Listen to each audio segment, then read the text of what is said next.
This is ChestertonRadio.com.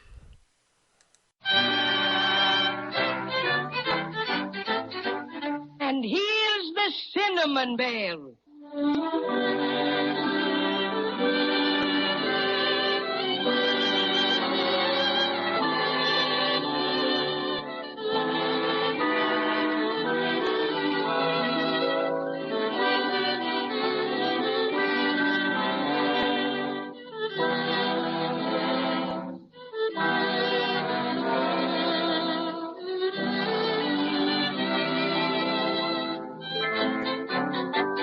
Judy and Jimmy and the Cinnamon Bear are in the snow country with Santa Claus.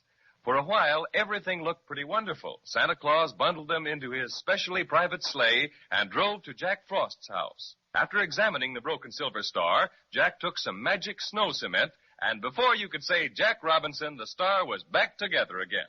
However, it was necessary to let the cement get good and solid, so Jack Frost left it on the windowsill, and what do you think? When Judy went back to look at the star, it was gone.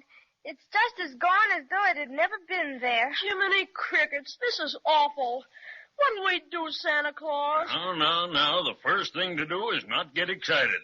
Take a look outside, Jack. Maybe it fell off the sill into the snow. All right, Santa. Just a minute till I raise the window a little more. Do you see any sign of it, Jack Frost? No, it's not there. Perhaps it... Look! There they go! Who? The bad dolls. That's where the silver star went. They stole it. Willikers, let's chase them. Come on, Judy. Come on, Cinnamon Bear. Hold on, Jimmy. Hold on. You couldn't possibly catch them now. Why, they're going like 60. But, Santa, we can't stand here and let them get away with our silver star just after it's been mended and everything. Now, don't you worry, Judy. I'll see to it that your star gets back safe and sound. All right, if you say so, Santa. But it sure makes me feel pretty awful unhappy. Me too. And ferocious besides, Garah. Who are these bad dolls anyhow? Well, Jimmy, a few years ago, a most strange thing happened. The factory got hold of a bad lot of sawdust, and consequently, all the dolls that were stuffed with it turned out to be very naughty. I beg pardon, Santa, but don't you think you'd better call out the tin soldiers? Those bad dolls have quite a head start, you know. Oh, so they have. I almost forgot. May I use your phone, Jack? Oh, certainly. Thanks. Hello, operator? Hello? Get me Snowside 123 O'Leary. Yes. Hello? Nicky Frutal? Oh, Nicky, the bad dolls have just stolen Judy and Jimmy Star right after Jack Frost mended it. Now, I want you to order out a detachment of tin soldiers. Yes, tell Captain Tintop the bad dolls headed due west of Jack Frost's house. Mm-hmm, that's right. Santa? Oh, hold the phone, Nicky. Yes, what is it, Judy? Excuse me, but would you please ask Nicky Frutal if the Crazy Quilt Dragon has come out of the tailor shop yet? Oh, surely. Oh, Nicky, how about the Crazy Quilt Dragon? Well, how does he look? Oh, that's fine. Well, you tell him to meet us out in front of the big storeroom. Yes, that's it. All right, you got everything straight now? All right. Goodbye, Nicky. Well, there we are, children. The tin soldiers will be on their way in a minute. You'll have your star back in no time at all. That's swell. Gee, I feel better already. Just the same. It's pretty hard not to worry when it's getting closer and closer to Christmas every minute. Oh, now you just leave it to Santa Claus, Judy. And now we've got to get started for the big storeroom and meet Crazy Quilt. Speaking of Crazy Quilt, which I'd rather not do, what did Nicky Frutal have to say about him? Well, the tailors have done a mighty fine job of renovating. Let's hurry. I'm anxious to see him. He'll probably be so conceited you won't be able to touch him with a 10-foot pole. Now, Cinnamon Bear, don't be jealous. All right, come along, everyone. Goodbye, Jack Frost. Thanks for mending the silver star. We're ever so grateful. Oh, sure, that's all right. I'm just sorry it had to get stolen. Oh, that's all right, Mr. Frost. Santa's tin soldiers will get it back for us. And don't forget, next time you're visiting the world, you just stop at our house and I'll have Mother show you how to frost a chocolate cake. You bet I will, Judy. Well, goodbye, everybody. Goodbye, Jack Frost. Bye. Goodbye. It's pretty cold out here. I don't know what we'd do without these fur suits you gave us, Santa. All right, all in the sleigh now. Make it snappy. Will somebody please give me a boost? There you are, Cinnamon Bear. Much obliged, Jimmy. Everybody in? All right, off we go. Hi, Dunner. Hi, Blitzen. Hi.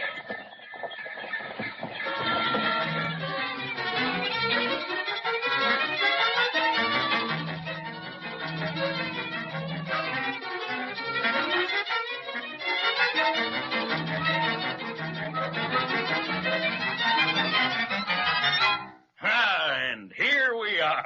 This is the big storeroom. There's Crazy Quilt waiting for us. Hello, Crazy Quilt. Hello, Nicky. Salutations, my friend, salutations. Hello, everybody. Well, is everything all right, Nicky Frutal? Tip-top, Santa. The tin soldiers got off with flying colors. Ah, splendid. Notice anything different, Judy? Oh, my goodness, Crazy Quilt. You sure look specially handsome. Oh, yes, indeed. My friends, you are gazing on a new Crazy Quilt Dragon. Looks like the same old stuff to me. Here, let me see. Well, they did a good job, all right. Turn around. Turn around. Yes. There. Why, your patches look just like new. Oh, me, yes. I'm thrilled no end. Boy, and you've got a brand new bow around your neck. It's sure a humdinger, Crazy Quilt. I guess he's not the only one who has a bow. Of course not, Patio Cinnamon. You have a lovely green one. Green, very common color green. Now, my bow. Orange, that's what it is. Orange, a yellowy orange. It is indeed it's scarlet, so there. Well, whatever it is, they sure took you to the cleaners, all right. Too bad they didn't dry clean your crazy quiltish brains while they were at it. Here. No quibbling, please. Oh, don't mind them, Santa. They always act like that. Oh, I see. Well, what do you say we just forget about it, and we'll take a look around in the storeroom, huh? Right this way. Goodness me. Just look at all the little pianos and horns and things.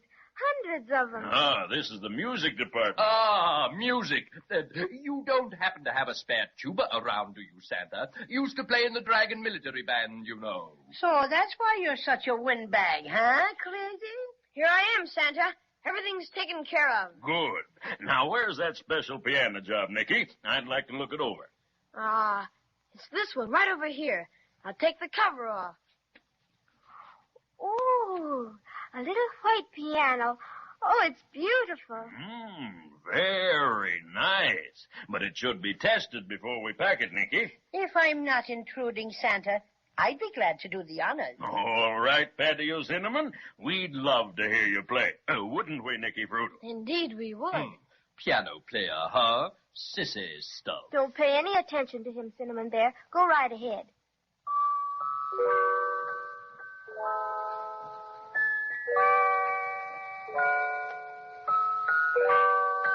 This is my own composition, my very own, Santa. I'm very fond of it. So are we. Cinnamon Bear sang it for us the very first time we met him. And he sang it for Queen Melissa, too. As a matter of fact, he sings it on every possible occasion. Well, personally, I think it's very pretty.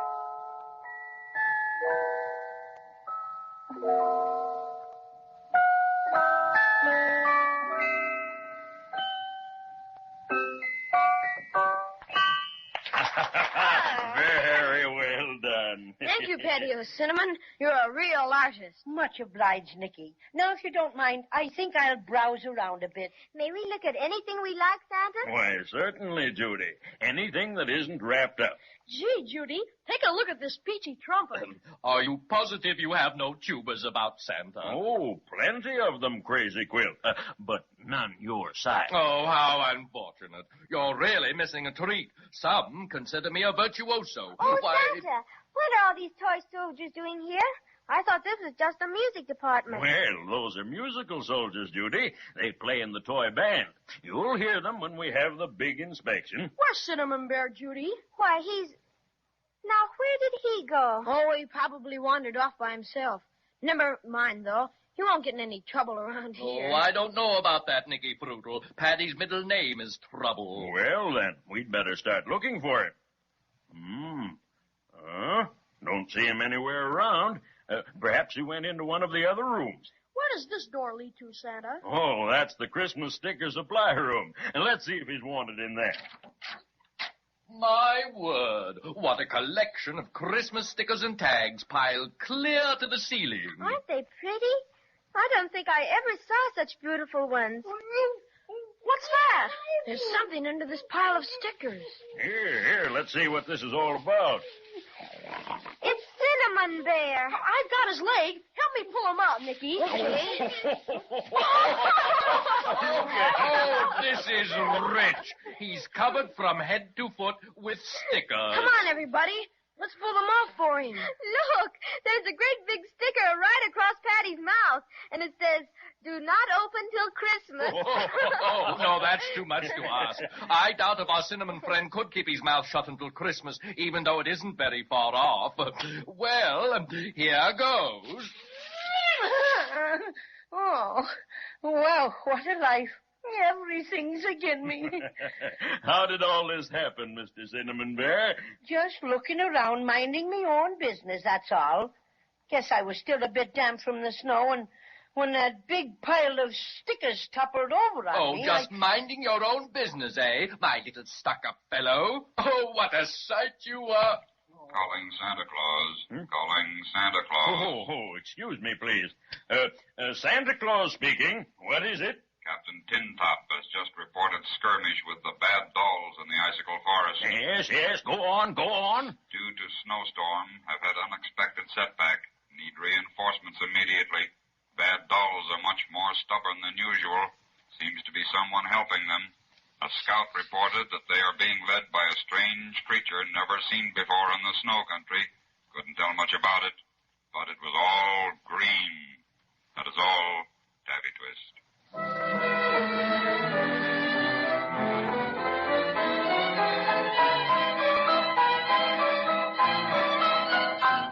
What strange creature is this who's leading the bad dolls? All green, the scout said. I wonder if it could possibly be that... Oh, well, we'll just have to wait till next time to find out.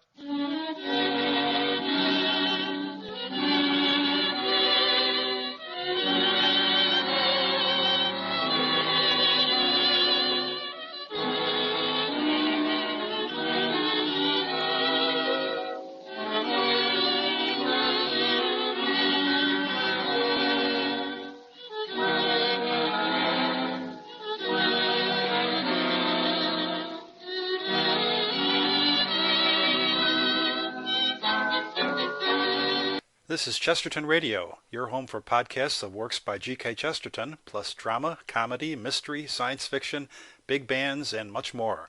The soundtrack to your Chesterton day at chestertonradio.com. The Kraft Foods Company presents Willard Waterman as the Great Gildersleeve.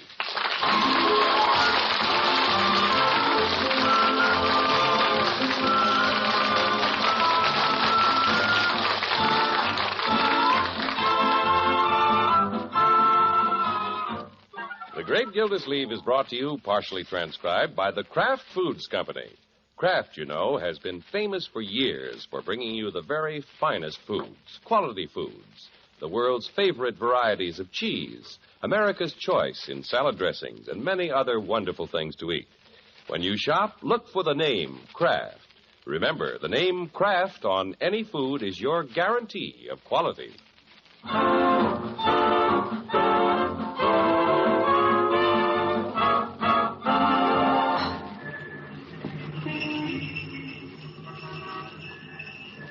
Well, it's a crisp, cold night in Summerfield. Here and there, a lighted Christmas tree glows warmly in the window. Holly wreaths have begun to appear. The ground is white with new snow, and it's still falling. Big, fat flakes that cling to the porches and to the trees and to the brim of the great Gildersleeve's hat as he hurries down his front steps, ventures cautiously onto the slippery walk, then strides gaily across the street toward Mr. Bullard's house. Deck the halls with boughs of holly, fa la la la la la la la la. 'Tis the season to be jolly, fa la la la la la la la la. Don we what? Where you going? Well, Leroy, I'm going to see Paula. Mrs. Winthrop this evening. Did you get an official pass from Mr. Bullard to call on his sister? Leroy, I don't need a pass. It's Christmas. I think I'll go with you, Unc. But... I'll sit and talk to Babs while you talk to her mother. The couch in front of the fireplace is a 4-seater. Now, Leroy, you can see Babs anytime. Just kidding, Unc. I'll bow out. You need all the breaks you can get anyway. What's this? Well, you haven't seen Mrs. Winthrop much since that rival blew into town. Oh, that fellow Bruce Pendleton. Yeah. Brucey. That's what she calls him. Yofer. Competition, Unc. Leroy, he's just in town for the holidays. And he's staying at Mr. Bullard's club. I'm sure he's as much Mr. Bullard's friend as he is Paula's. Yeah? I don't think he'd take so long on the porch these nights if he was just saying goodnight to Mr. Bullard. I'd better hurry right over there. Good luck, Unc. Thank you, my boy. Yeah, I can meet the competition. I can take my time saying goodnight, too.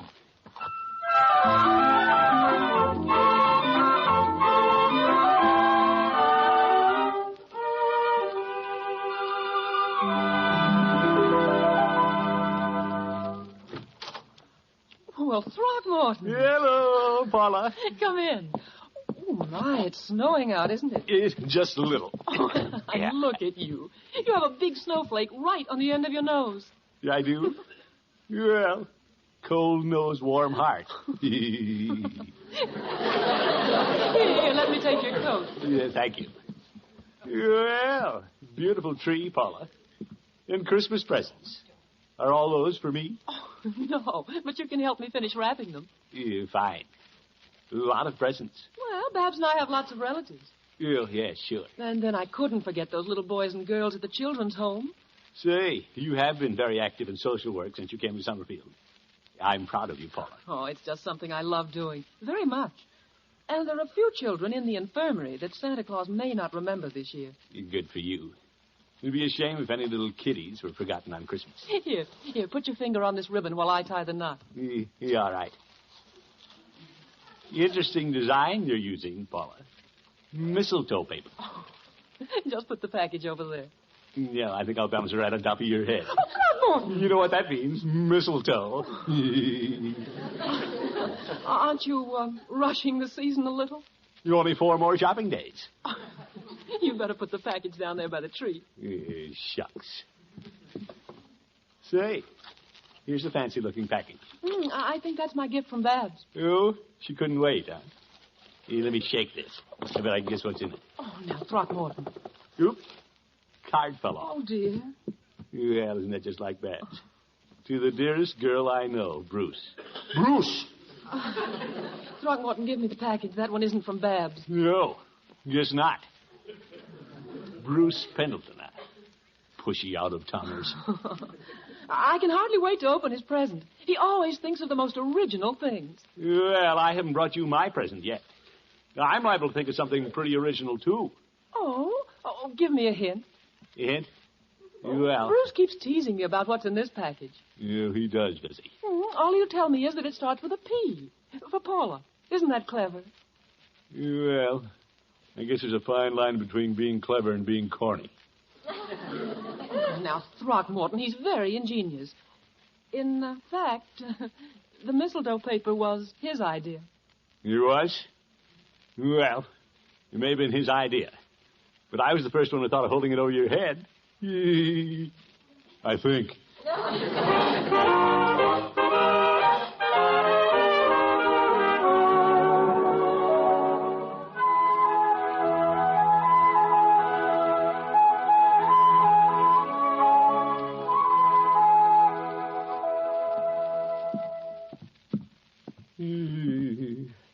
Couldn't sleep last night.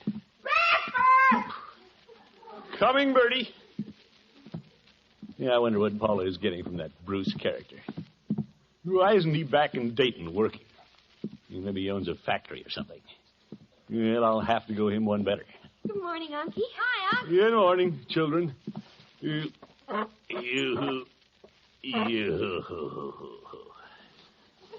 Where's Bronco?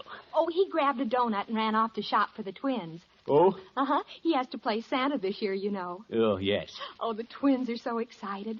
They look at the tree and the colored lights and laugh. What are they laughing at? They don't know what Christmas is all about. Yeah, I wish I had something to laugh about. Marjorie? Yes, Unky? What Christmas presents can you think of that begin with the letter P? The letter P? Well... Who's the present for, Unc? A little nephew pal of yours spelled P-A-L? Hardly, Leroy. I was thinking of something for a young lady. Oh, you mean me? We'll get around to you children later. There's a present under Paula Winthrop's tree, and it starts with the letter P. I'm trying to figure out what it is. Uh-huh. It's her present from Brucey, isn't it? Well, yes. Well, if it's from your rival, why do you want to know what's in it, Unky? Well, I don't want to give her the same present.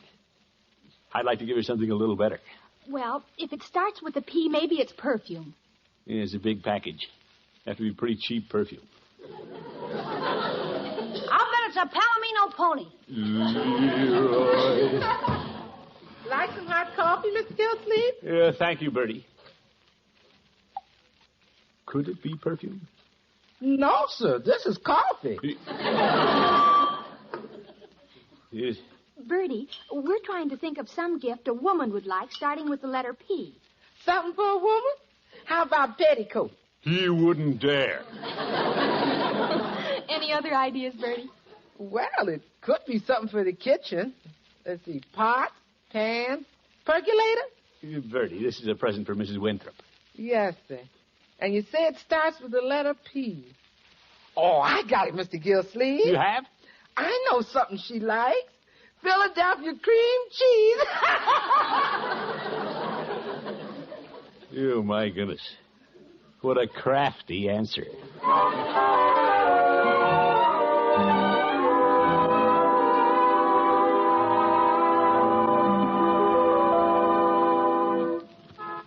Yeah, that Bruce Pendleton. Wish I'd have thought of giving her something starting with P for Paula. Here, let's see. Might be a purse. Here's a string of pearls. Water Commissioner, you're getting in over your head. Well, good morning, Gildy. Well, the Honorable Judge Hooker.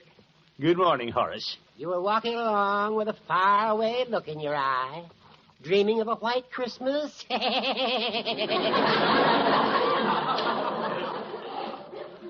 You old goat. Yeah, I'm trying to get an idea about a Christmas present for Mrs. Winthrop, Horace. Oh? Well, I came down to hear the Craft Choral Club. They're going to sing under the community Christmas tree. Oh, yes. Let's get a little closer. Yeah. I've been so worried about Paula's Christmas present, I almost forgot they were in town. They came all the way from Chicago, Gildy. Yeah, I know, Judge. Say, there's a lot of them. Wonder who makes the cheese while they're on tour. Shh. They're about to sing. Ladies and gentlemen, at this Christmas season, it is our pleasure to present the Craft Choral Club under the direction of Gerhard Schroth.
My, they're magnificent. Yeah, they're great, all right.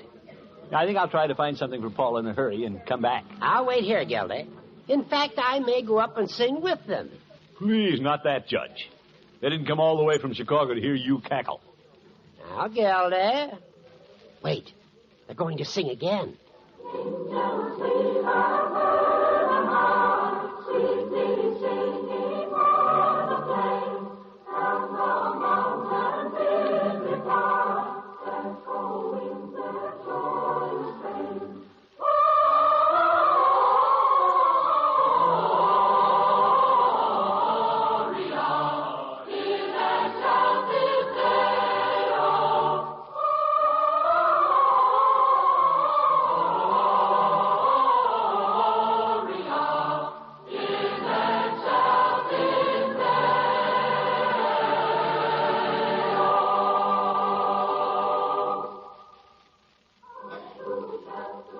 Fine group, Horace.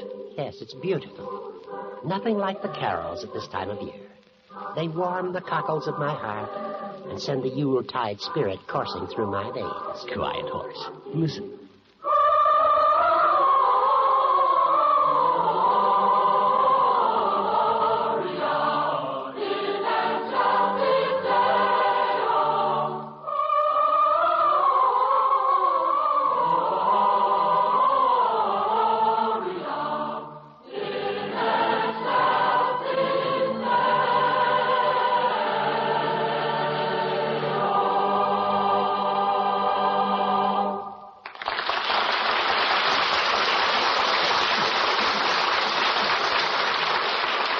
The great Gildersleeve continues his search for a Christmas present in just a moment.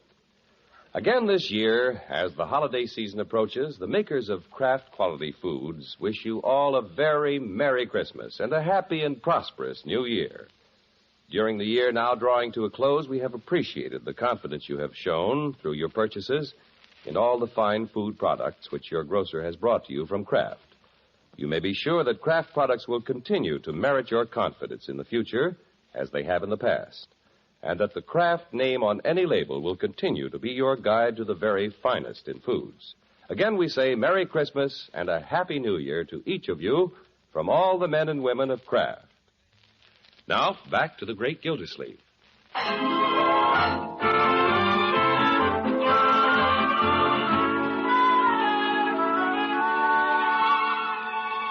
Well, there's a fancy Christmas package under the tree at Paula Winthrop's house from Gildersleeve's out-of-town rival. What's in it? That's what the water commissioner would like to know. Whatever it is, I'll get her something better.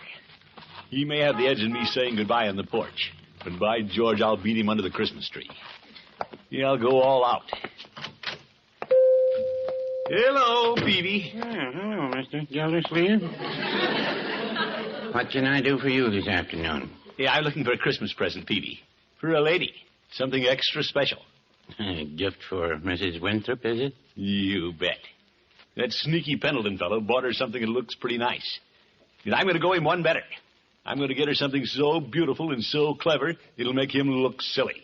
My, giving you trouble, is he? Well, I guess Paul is impressed with the guy because he came all the way from Dayton to see her. Well, that does take more of an effort than just walking across the street the way you do. Any ideas, Peavy? Well, you might go to Dayton and come back. No, Peavy. I want suggestions about a gift. Well, what did she like? Has she dropped any hints? No. She's been too busy planning a nice Christmas for the children's home. She spends a lot of time over there. Oh, that's nice. There must be something clever and original I can get for her, Peavy. Does she like sweetmeats? Sweetmeats? We have some very attractive boxes of candied prunes, quite healthful, too. No, Peavy. Well, how about some musical bath salts? No. Well, how about a nice set of bath scales? Women like to weigh themselves, you know. No. Mr. Gildersleeve, you're rather hard to please. Yep. Peavy, I've got to get something different. Something original. Now, you've had plenty of experience at this Christmas thing. That's true. You've been buying Christmas presents for Mrs. Peavy for 20 years. Yes, I have. Well, certainly, after all that time, a man should know what it takes to please a woman. No, I wouldn't say that. Oh, my goodness. I can see you're going to be no help at all, Peavy. I'm going over to Hogan Brothers. That's a good idea. And happy shopping, Mr. Gildersleeve. Happy shopping.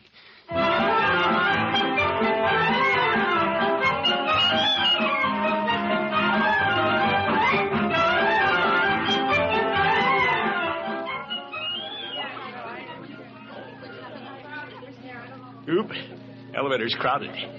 Ooh, what a mob in these stores. Why does everybody wait till the last minute to buy presents? Whoop, watch that umbrella, lady. Second floor, phonographs, radios, toys. Out on 2, please. Come here, please. You might get her a radio. No, everybody has a radio. I'd be more original than that if I'm going to beat that Dayton Don Juan. Christmas won't mean a thing to me unless I outdo it. Well, cute toys up here. Oh, is that you, Mr. Gildersleeve? Yeah, hello, Bertie. What are you doing up here in toys? Oh, I got a lot of little nieces and nephews I have to buy for. Oh, yes. They don't have much, so when I show up every Christmas with my arms full of toys, they think I'm some pumpkin. Yeah, I'll bet they do, Bertie. Say, what if I showed up with an armful of toys for those kiddies at the children's home? The ones Mrs. Winthrop is so fond of. Oh, them children would think you were some pumpkins too, Mr. Gildersleeve. Well, I guess they would. What's more, I'd be some pumpkins with Paula, too. Yes, sir. You bet. There's nothing I could do that'd impress her more. Right, George, this is a great idea we had, Bertie. Click! Click! I want to buy some toys.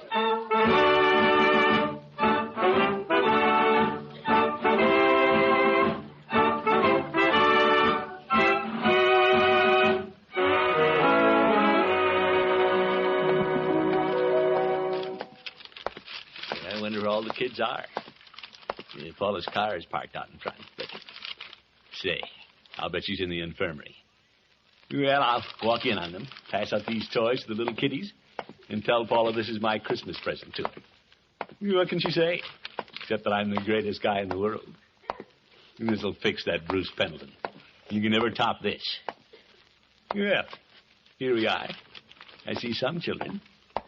Hello, kiddies. Hello. Hello. Where's Mrs. Winthrop? She'll be back. She went to get us some orange juice. Oh. Where are all the rest of the children? They got taken downtown. They did? Yeah, to see the big Christmas tree. All that were able to go. I see. Well, I'll just put these packages down and wait for Mrs. Winthrop. Are you Santa Claus? Me? No, he's not Santa Claus. He hasn't got a white beard. But he's nice and fat. Yeah, but he's not Santa Claus. Santa Claus never comes around here. No, wait a minute, young fellow. I'm sort of a Santa Claus. I brought all these presents to you children. For us, honest and truly? Oh, boy. You see, Tommy, he is Santa Claus. Oh, boy, I gotta come over and see him. Tommy's lucky. He's in a wheelchair. Oh. Well, I'll bring the presents around to your little bed when Mrs. Winthrop comes. I want to open mine now. No, wait a minute, Tommy. You shouldn't open presents until Christmas. I don't want to open mine until Christmas. I just want to dream about what's in them. That's the idea, little girl. While we're waiting for Mrs. Winthrop, will you read us a Christmas story? Christmas story? That's what she was doing. Yeah, in that book. Well, I like stories. I used to read them to my niece and nephew. Here, let's see what we have here.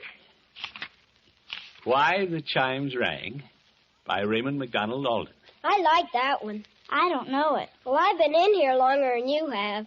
Yes. Well, let's read it. We don't have much time.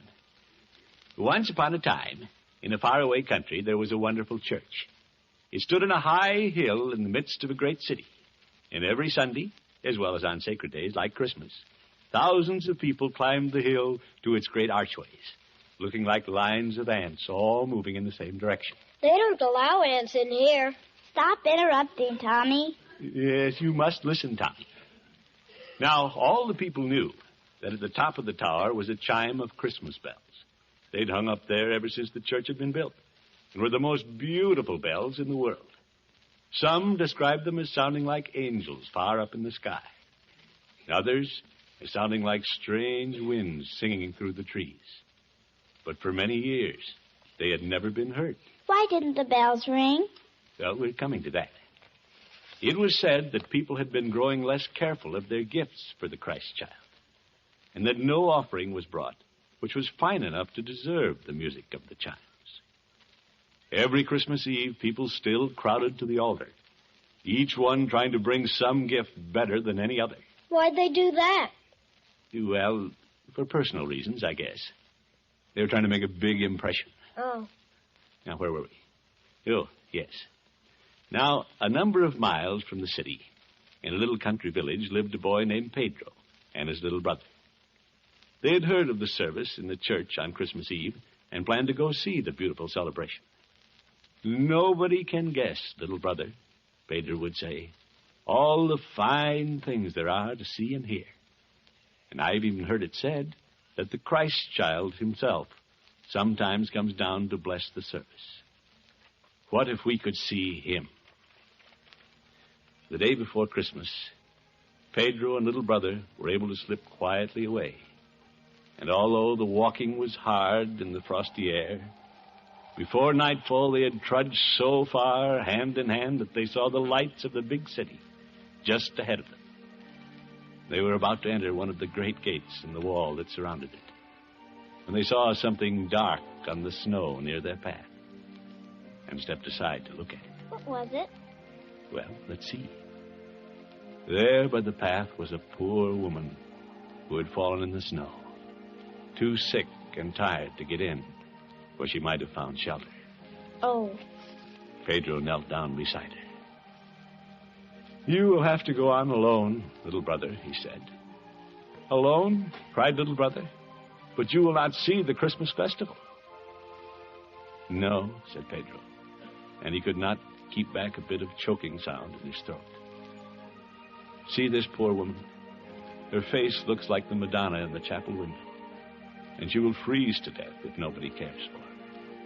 But I cannot bear to leave you and go on alone, said little brother. Both of us need not miss the service, said Pedro, and it better be I than you.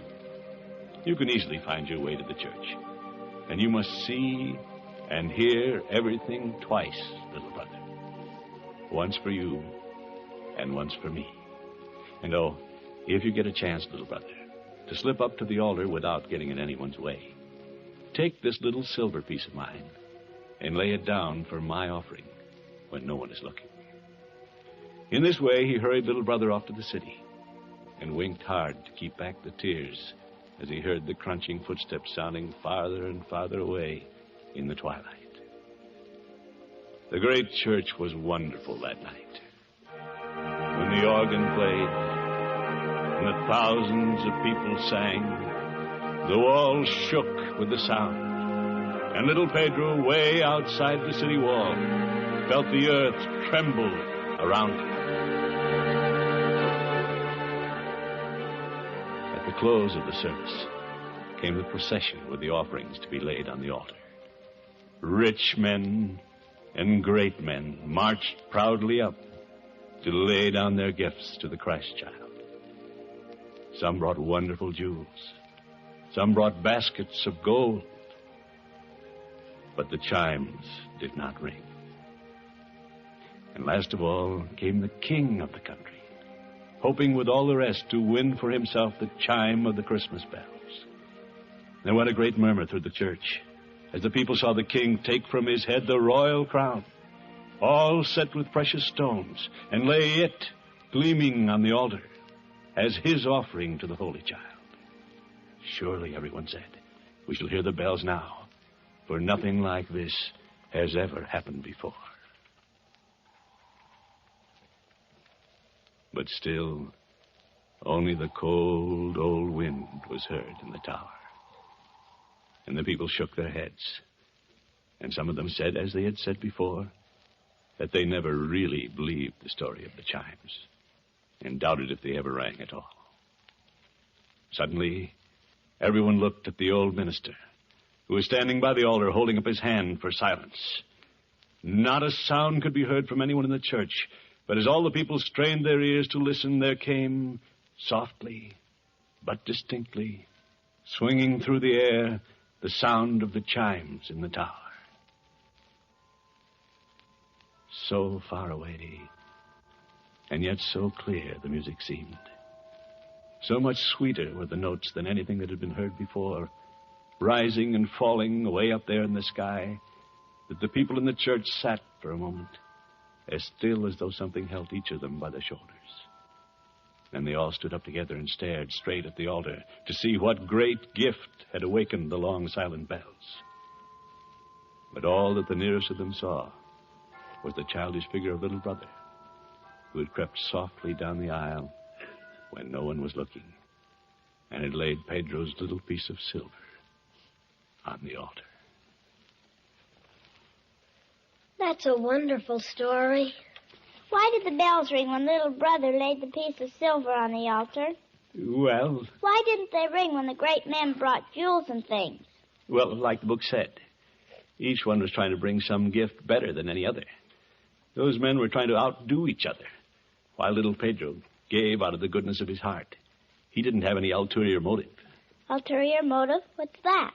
Well, I guess that's what I had when I came in here. That's Mrs. Winthrop coming. It is? Yeah. I guess I'll be going. Aren't you going to wait and see Mrs. Winthrop? Where are you going, mister? Well, I think I'll sneak out this side door. But how'll she know who brought the presents? Well, that's not important anymore. Merry Christmas. Thanks. Merry Christmas. Merry Christmas. I'll tiptoe down the back steps.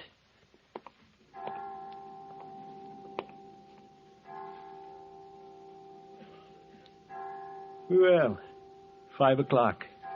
I didn't know the children's home had chimes.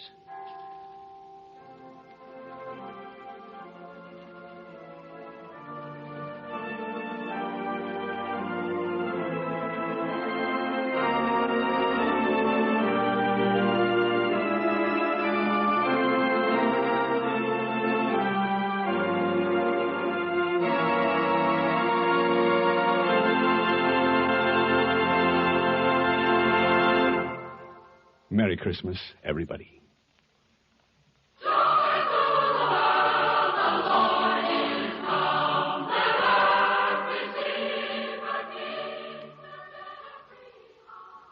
Portions of the preceding program were transcribed. Groucho Marx, you bet your life, he's on NBC.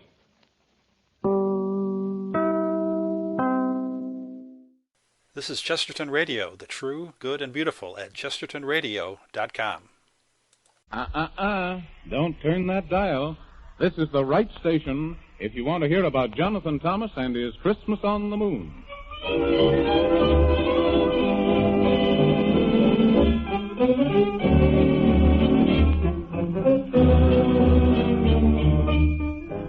On Christmas Day, when you find your toys, I wonder if any of you girls and boys will stop to think about Jonathan Thomas, the brave little boy who kept his promise.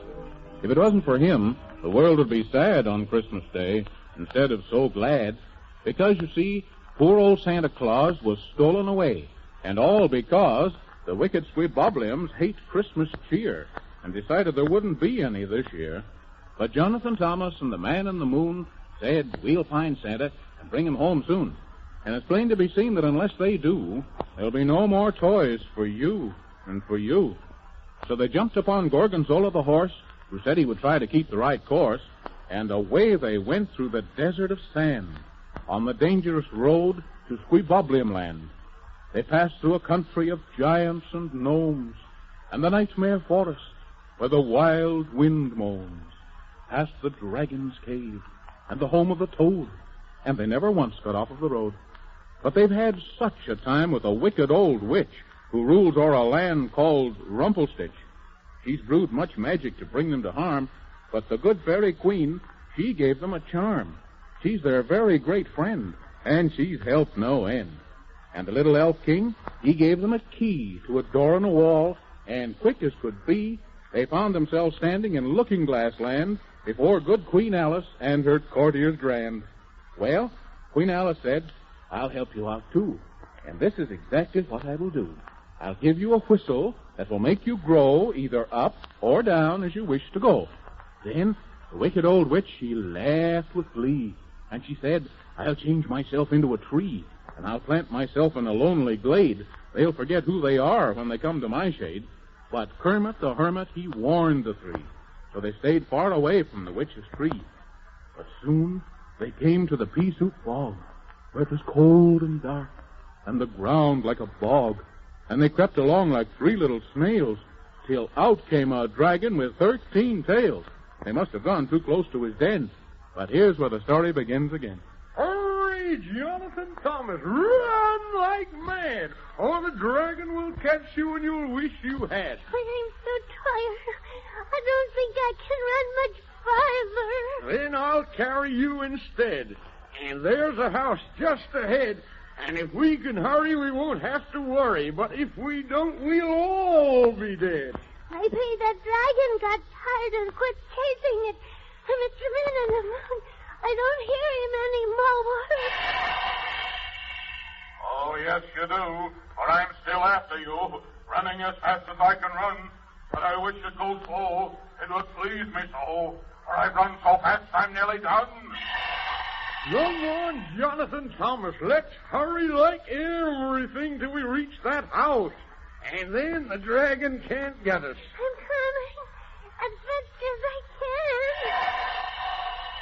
Oh, I can't last if you run so fast. I'm nearly out of breath. I'm not so fast as I used to was. I'm getting old, that's why, because I'm running myself to death. Here we are, Jonathan Thomas. Knock on that door. Hurry, quick. We better both knock. Hurry up and answer the gate. If you don't write quick, it'll be too late. Here comes the dragon. Oh, sorry, by God. We are coming in. Come on in, Jonathan Thomas. Oh, goodness gracious. The sakes alive. Just in the nick of time. Yes, just in the nick of time. Oh, I say now, what's all this about? All this hammering and pounding? Why, it's putting me out. We're very sorry we had to rush in on you this way. And whatever your name is. If it's my name you wants to know, I'll be glad to oblige you, so. It starts with a D and ends with a Y. I-N-T in the middle, and I'll tell you why. The name's Dinty, don't you know? Dinty, we are very pleased to meet you, Mr. Dinty. Yes, we're very pleased to meet you, Mr. Dinty. Well, now, if you don't mind, would you be so kind as to explain yourself to me while you pound on the door and strike me what's more? You've upset me pot of tea. We're very sorry, Mr. Dinty, if you please, but a terrible dragon was chasing us, and he said he was going to gobble us out. Yeah, and at the moment, we didn't feel in the mood of being gobbled down like a ham sandwich on whole wheat toast. No. Well, strike me pink. Now, what do you think? So that old dragon was after you. Then I've no one to blame, and I'm glad you came. It's the proper thing to do. You suppose the dragon will wait outside for us to come out so he can gobble us up? I'll open the window, and then we'll know if that dragon is lurking about. He'll probably sit in the dithering fit, and then he'll start into pack. I've never heard of a dragon that's out. Well, he does, I'll say, and if he can't have his way. Now, up with the window we go. Is he out there still? I say, Mr. Dragon, make yourself seen. Are you there, old chappie, old boy, old bean? Is he still there? I'm here, never fear, and here I'll stay till they come out of it forever and a day. Oh, come now, old dragon, old top, I say. There's no need to wait, so go away and come again some other day.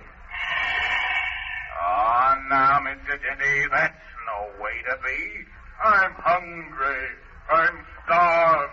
And you know me. Come on, Mr. Dinty. Be a sport. Just give me the little boy, the one that's so short. The answer is no. So go on. Go, go, go. Ah, Mr. Dinty, don't be so mean. You're the stingiest tightwad I've ever seen. Come on now. Don't be so tight. I only want just a little light. No. After the kind of a friend to you I've been, all right for you. I guess we're through. So there. Well, by my hat, I'm glad of that. Gracious sakes to goodness. Whatever shall we do? We've got to go to the land of Squeebobble, and we've got to hurry faster than fast. But how can we go? That's what I'd like to know. If that old dragon hangs around waiting for us. Yes, because we have to rescue Santa Claus. Well, by Jove now, if that's the fact, I do declare we'll have to act. I say, I've thought of a thing to do. I've got some plum pudding that I'll give to you. Plum pudding? Well, what good will that do? To give to the dragon, for goodness sake.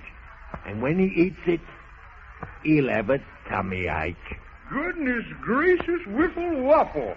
That's a wonderful idea. Yes, that's a wonderful idea. If it only works. It'll work, I'm sure. And there's no known cure. For it's made by me wife, and it's more than my life to eat it. Here, take the old pan, and go as quickly as you can, and when the dragon stops you, well, I suppose I needn't tell you what to do. Oh, thank you very much, Mr. Dinty. We are very much obliged. You're not as obliged as I. That's the truth, and nary a lie. It'd be the end of my life if me sweet little wife says, Dinty, eat up the plum pudding. Oh, I see. Oh, I see. Well, we're glad to have helped you out, and now we'd better go.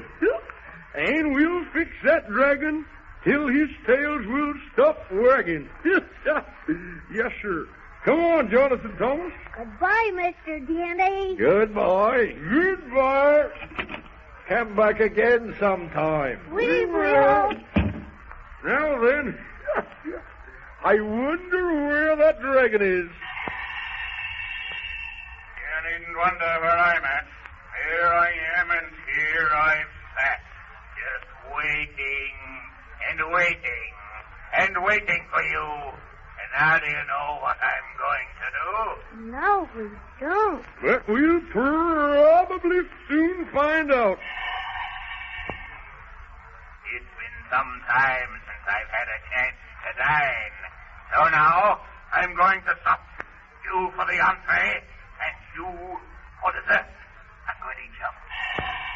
For gracious sakes to goodness. That's not very kind of you, but kindly is as kindly does. So I'll tell you what we'll do. Everyone knows that your appetite grows if first you eat some plum pudding. Did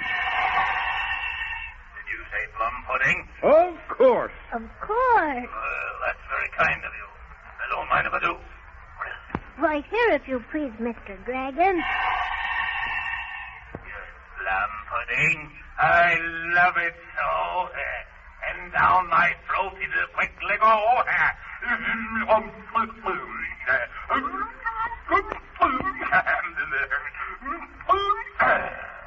Is it good, Mr. Dragon? As good as it should. It's the best I've ate. It's wonderful cake. And I... Oh, what's the trouble? Oh, I've got the tummy ache. Come on, Jonathan Thomas. Now's our chance to run! Wait!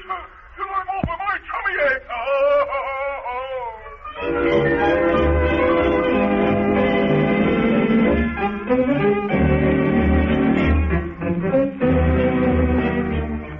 Well, I've always been sorry when somebody got the tummy ache, but I'm certainly not sorry that old dragon got the tummy ache, because if he hadn't, what in the world would have happened to Jonathan Thomas and the Man in the Moon?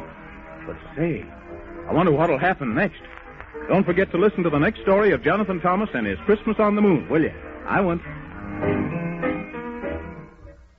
You are listening to Chesterton Radio at chestertonradio.com.